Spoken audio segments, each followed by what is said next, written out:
Tel Aviv, 2005. The 17th Maccabees. 6,667 Jewish athletes from 57 countries across the globe. The third largest sporting event in the world. An outpouring of passion and hope. A great affirmation of life and survival. Yet, it all began here.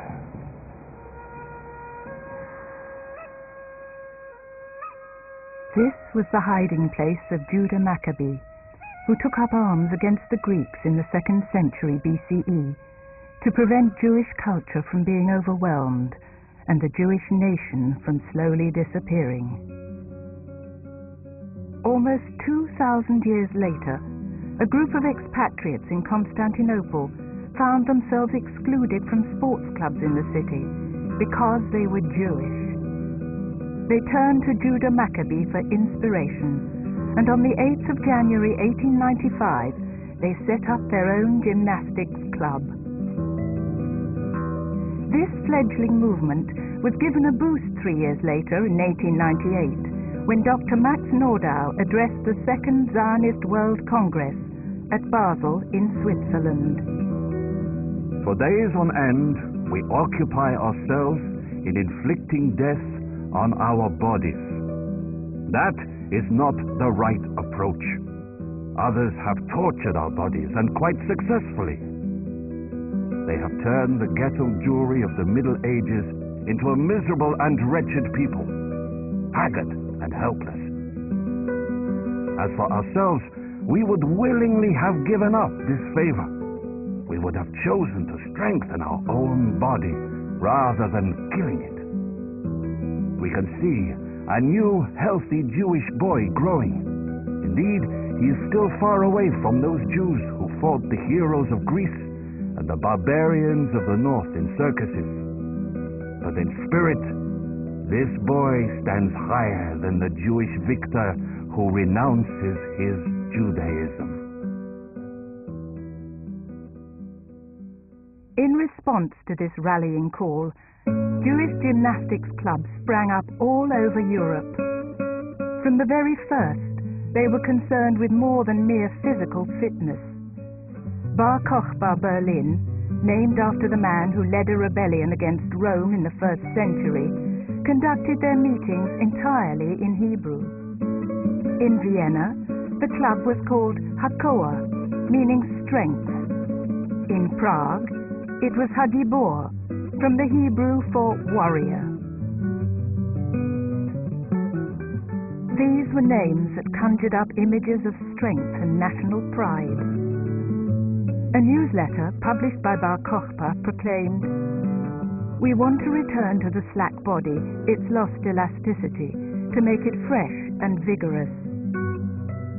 We want these things in a Jewish society, within which we can strengthen our fast disappearing sense of belonging and to lift up our self-assertiveness. We want to counter courageously a resurgent anti-Semitism and to foster a noble national feeling. In front of all the world, we recognize our nationality."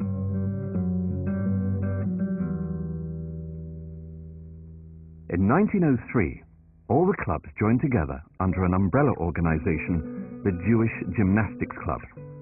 Over the next few years, their numbers increased. In Russia, clubs flourished in spite of official opposition by first the Tsarist and later the Bolshevik authorities.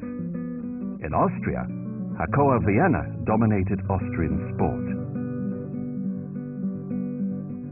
By 1921, the organization had become so extensive that it was decided to establish a worldwide movement called Maccabi World Union, with headquarters in Vienna.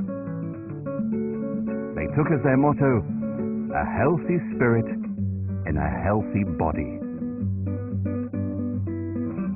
By 1929, there were 22 regions and over 100,000 members.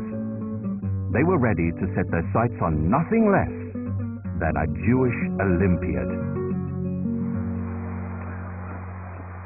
The first Maccabeah in Eretz Yisrael was held in the spring of 1932.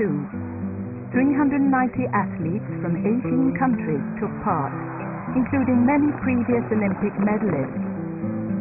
The opening ceremony was held in the Maccabeah Stadium, the first sports arena in the country, which was completed near the seashore on the very eve of the Games. Enthusiasm and inventiveness made up for lack of funds and materials. There wasn't time to build accommodation, so competitors slept in tents, private houses, schoolrooms and neighbouring settlements. The athletics track was laid with crushed coal cinders donated by Palestine Railways and brought in by camel. Gym competitions were held on a wooden platform in a roofless hall, and swimming and water polo events took place in the Haifa harbour, while the spectators crowded onto rafts and boats to cheer the competitors on. It was a wonderful celebration of the strength of the Jewish community. But this was only the beginning. By the second Maccabeah in 1935, the numbers had risen dramatically. Now, there were 28 countries that sent 1,350 athletes to compete in the Games. Then came the devastation of World War II. Most clubs were forced to close down. But the spirit of rebellion that is at the heart of Maccabi did not give up.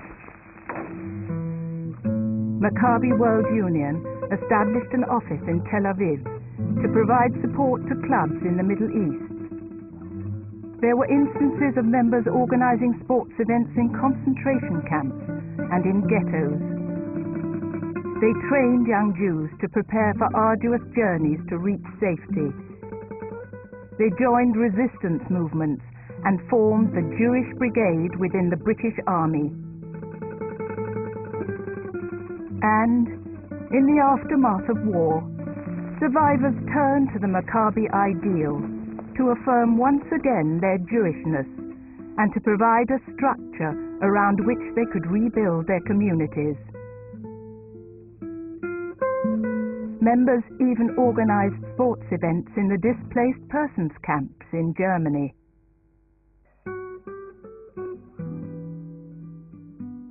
Every year, the torch relay is initiated by the Prime Minister of Israel in Modi'in, the home of Maccabi, and is carried to Jewish communities around the world for Hanukkah.